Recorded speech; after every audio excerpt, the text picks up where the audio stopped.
Yo, Marlo Sanbonani, hello, how's it? Shalom. Good day, people. Happy Thursday.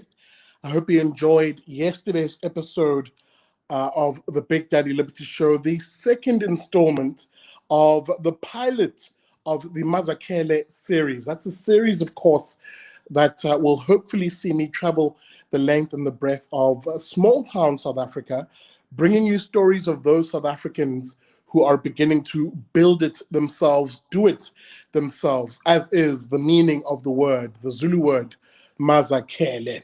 Welcome to it, people. This is vlog 105. We're going to be very brief. There's some new data out. New data. It's always fantastic when we have some new data out. We're going to discuss some of the political ramifications of what I've basically seen. I haven't seen all of the data yet. There's just a choice selection that I wanted to pull out and have a discussion. Just hold on for me for 1 second, people, as I just switch off this, if I can. There it is. Yeah. So that no calls can disturb this very brief vlog. Right, well, what does the data show us? First things first, the data comes from the University of Johannesburg, a center that operates out in that part of the world. This, of course, is the Center for Social Development in Africa. They did, this is a survey that they run basically every 5 years on the factors determining voter choice in the country. So this is data out of the University of Johannesburg. Shout out to them for compiling this. So basically there's, as I was reading through this report, there's a choice selection of graphs, information and data that popped out to me, and I thought, let me share it. One of the key insights is, I suppose, what everybody will be asking themselves, the question that everybody generally asks themselves when this kind of data comes out. And, what are people saying around who they may likely vote for? And of course, the first such graph that speaks to this is, party choice across the particular waves. What they refer to in waves is every time they've done this research. So this is the fourth iteration or the fourth wave of this research. What does it show us? Well, we're seeing the ANC, the African National Congress, seeing a general decline. Now, even before I go into this data, pardon me, even as I go into this data, just a word of caution. Often a survey or a poll can be a snapshot in time. So maybe at a given time, you're a bit hurtful of the ANC or hurtful of the DA or EFF, whatever. So it can be a little bit misleading. Effectively, it does show perhaps a sentiment nonetheless. So what do we see? We see in the ANC a sharp decline in their voting or projected, or at least what the survey showed. Let me put it that way. And more concerningly, I think for a party like the DA, they should look at these numbers and skrik a little bit, because they are literally seeing a decline from what was 12% in the previous iteration to about 9% now, just under 10% basically.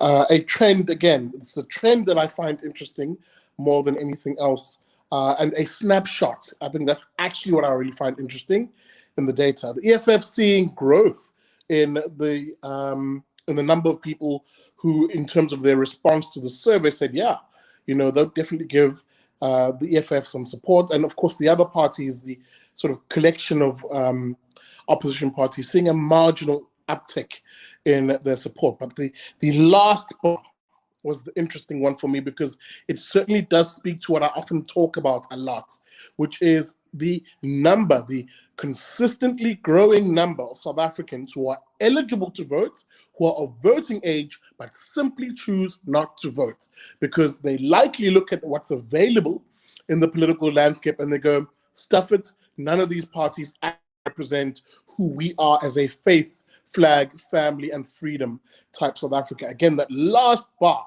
is actually the interesting data for me. And you can notice there that it is a marked uptick in the number of people who basically responded to say that, yes, they're eligible to vote, but either A, refused to answer this question, or said they won't vote or don't know. That is a large number of, effectively, if you're a politician, people who you could tap into in this election. So that the question remains, will we see in the upcoming elections, whether it's the upcoming local government elections in October, remember those are the ones where you choose your councillor and the municipality, or of course the national elections in a year or just over a year from now, or 2 years, excuse me, from now, will we see the rise of an actual political figure, a politician, if you will, or a would-be politician who speaks to the values of these South Africans who have literally said, we're not going to vote, or don't know who to vote for, or have refused to answer? That is the question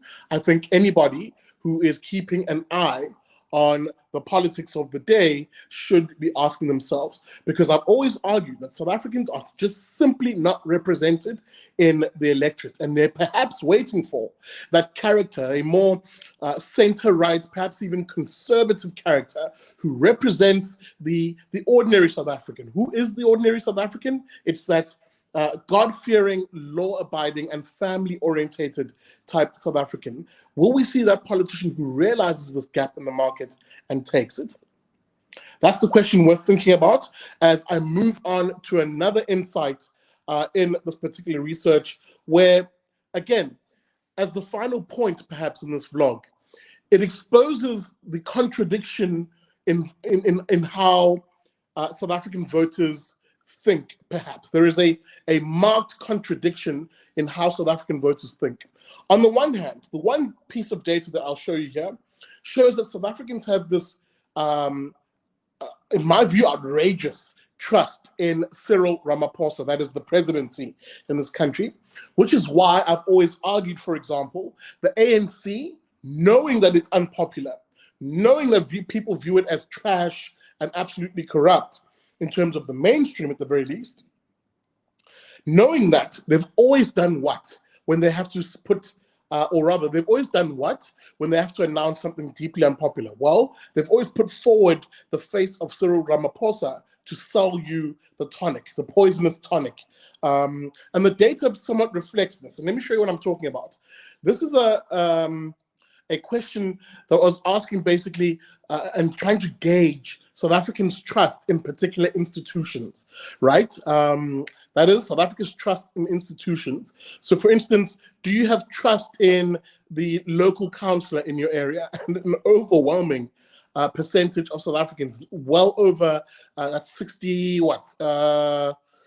60, sorry, this is actually very small text. At 67% of South Africans said no, broadly, no, or actually neither no or yes, which is a sad indictment on perhaps the actual state of local government in South Africa, especially as we head to those local government elections. Of course, there's other data sets here. For example, there's very diminished trust in the police in this country. Only about 30, basically 40% of South Africans indicated any bit of significant trust in the police, which is ironic, but given that that same institution, via the asshat Begicele, is trying to erode you of your ability to protect yourself. That's tragic irony. The very institution that is trying to erode you of your right to self-defense via firearms is actually one of the least trusted institutions in this country. That should tell you everything you need to know about whether you should trust the ANC government insofar as its custodianship or governance of policing in this country, and why you actually should get into the fight of defending your right. And I say right on purpose, even though Begicele calls it a privilege. The asshat calls it a privilege to own a gun. I consider it a right, given that you have a right to defend your life and your liberty and your property rights. But anyway, that's another issue for another day. The courts perhaps enjoying a reasonable amount of trust in the country. And again, that last category, which is the one I actually began this particular section on, to me, a rather disappointing and shocking, 60% of South Africans expressing trust in the institution that is the presidency, and really with Cyril Ramaphosa currently occupying that seat. And this is the point I was making. You know, the ANC are not stupid. They see the same data. They see the same data we do, and it's on that basis that they know that when they're going to push their communist and really socialist-esque policies on you, such as expropriating things from you without compensating you, namely stealing something from citizens without compensating them, or the nationalization of healthcare in this country, specifically creating an ESCOM of healthcare called the NHI, or the National Health Insurance. You know, all of these deeply divisive and trash policies, who do they always put in front of you to make the announcement and to sort of smooth things over? Well, the golden boy, the one that ordinary South Africans in a survey indicate, yes, 60% of whom trust the guy and trust his institution. Yay, Mensa. Yay, Mensa. You need to wake up. You need to wake up, because I always tell you that this is how politicians are dribbling the hell out of you.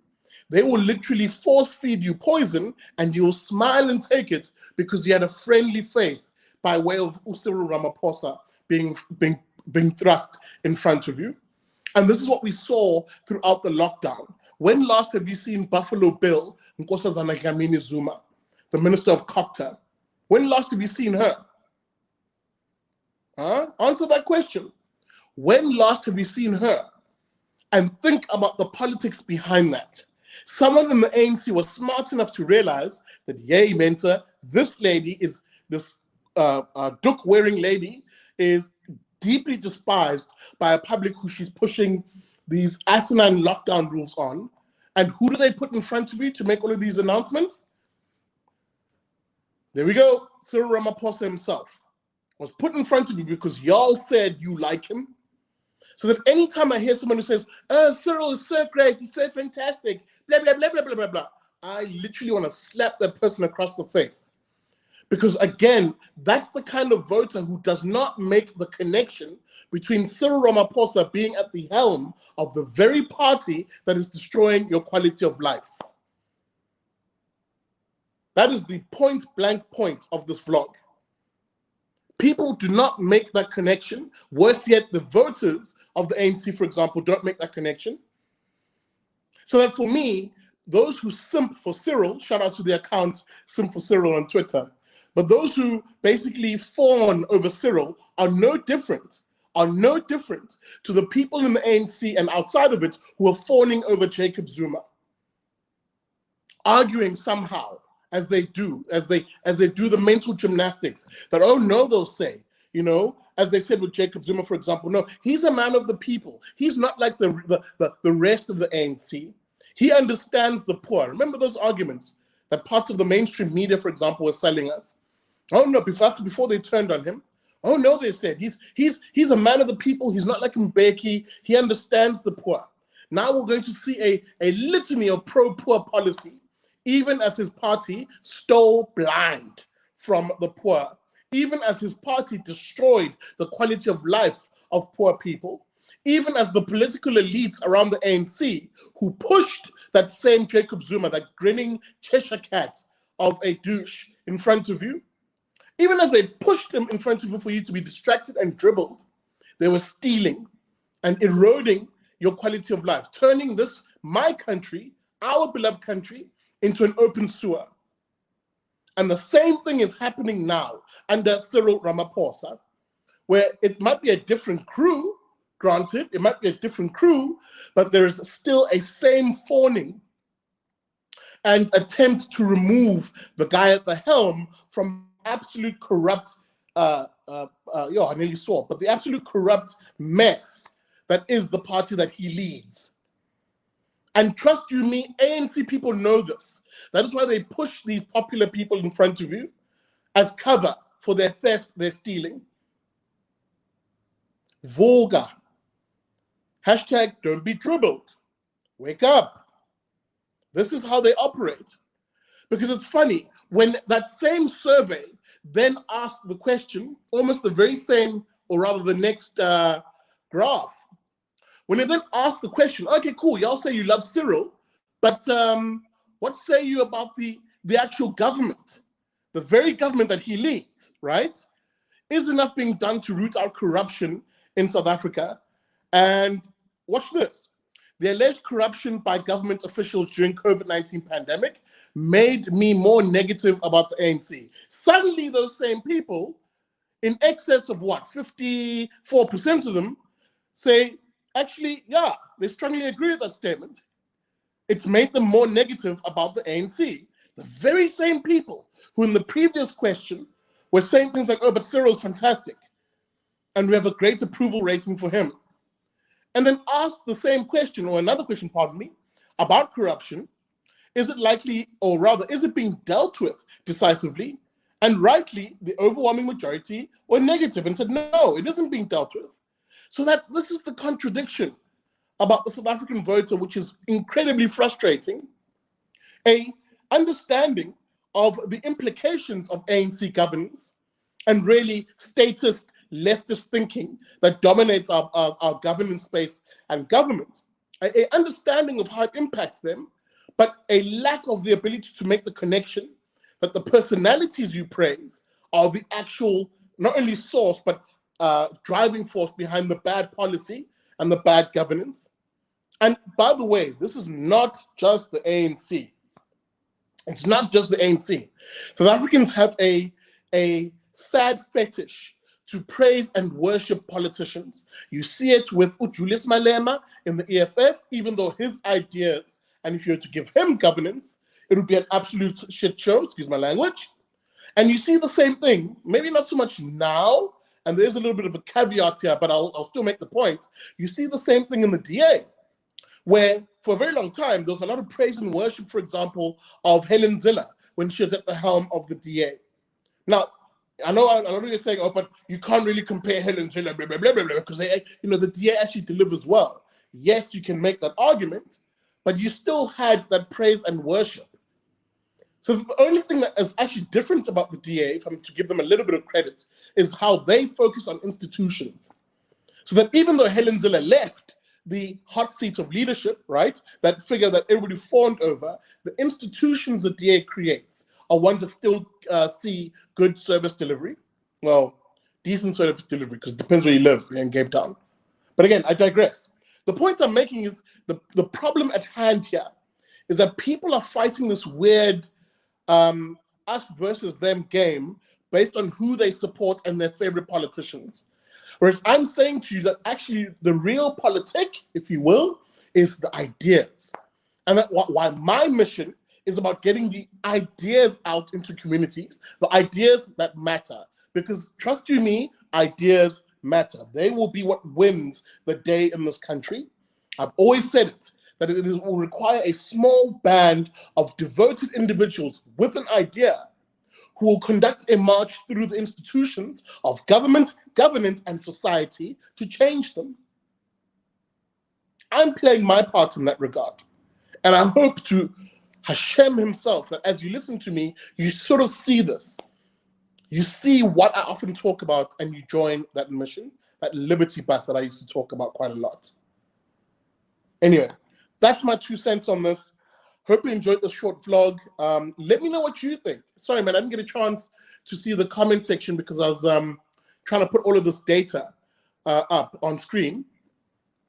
But, let me know what you think about this, because this data really does expose that contradiction that South Africans seem to be comfortable with, of simping for their favorite politicians whilst not realizing that it's the policies, damn it, that are actually destroying our quality of life. And the Cyril example is a good one. Nearly more than 60%, pardon me, saying they love Cyril, but then in the very next question, oh, but the ANC is totally corrupt. Huh? How does that work? Anyway, hope you enjoyed vlog 105. I will be keeping an eye on comments. Guys, remember, please, please, please, you guys always forget, hit that like button. It helps share this content. It helps push it out into a wider net. Please, as you're even listening to me wrap this up, hit that like button and, of course, share this link. This has been vlog 105. Hope you enjoyed it. Please make sure you also watch the recent episode of the Big Daddy Liberty Show. I came to you from Craftnet and showed you those residents who are doing things for themselves, looking to the market and entrepreneurship, and of course, solar technology, green technology, to free themselves from government failure and to free themselves from the sort of poverty and load shedding, for example. I mean, that was just a pilot site. And if that thing grows, it can be absolutely fantastic. A great way to help poor people redefine their relationship with the state. That being said, thanks for watching. I'll see you guys on Sunday for Liberty and Friends. Hit the like button, please share this link. And with that being said, a reminder to you to never trust a commie.